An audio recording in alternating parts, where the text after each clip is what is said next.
Only begotten Son, seest thou what rage transports our adversary, whom no bounds prescribe, no bars of hell, nor all the chains heaped on him there, nor yet the main abyss, wide interrupt, can hold.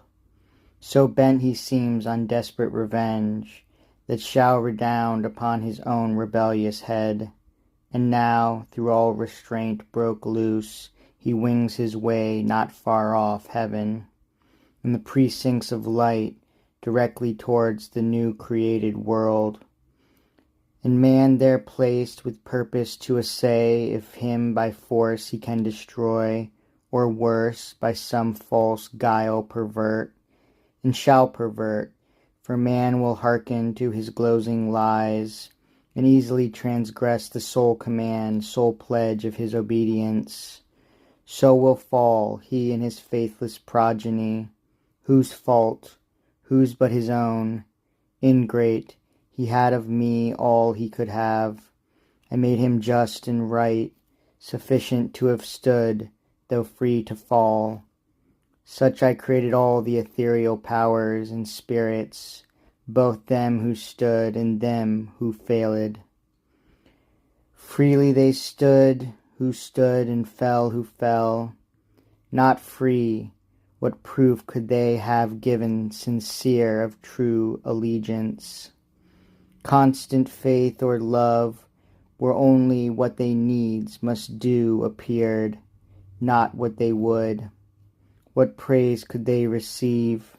What pleasure I from such obedience paid, when will and reason also is choice, useless and vain, of freedom both despoiled. Made passive both, had served necessity, not me.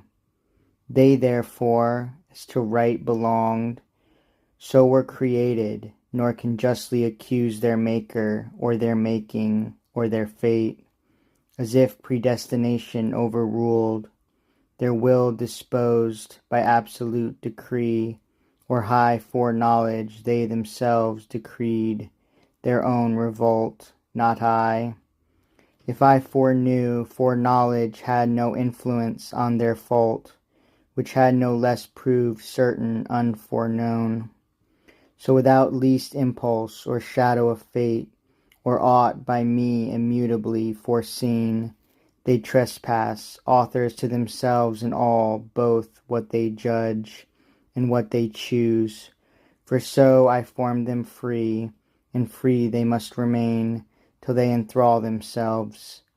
I else must change their nature, and revoke the high decree unchangeable, eternal, which ordained their freedom. They themselves ordained their fall.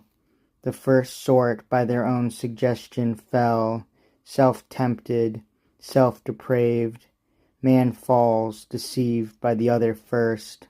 Man therefore shall find grace, the other none. In mercy and justice both, through heaven and earth, so shall my glory excel. But mercy, first and last, shall brightest shine. Thus while God spake, ambrosial fragrance filled all heaven, and in the blessed Spirit's elect sense of new joy ineffable diffused. Beyond compare, the Son of God was seen most glorious.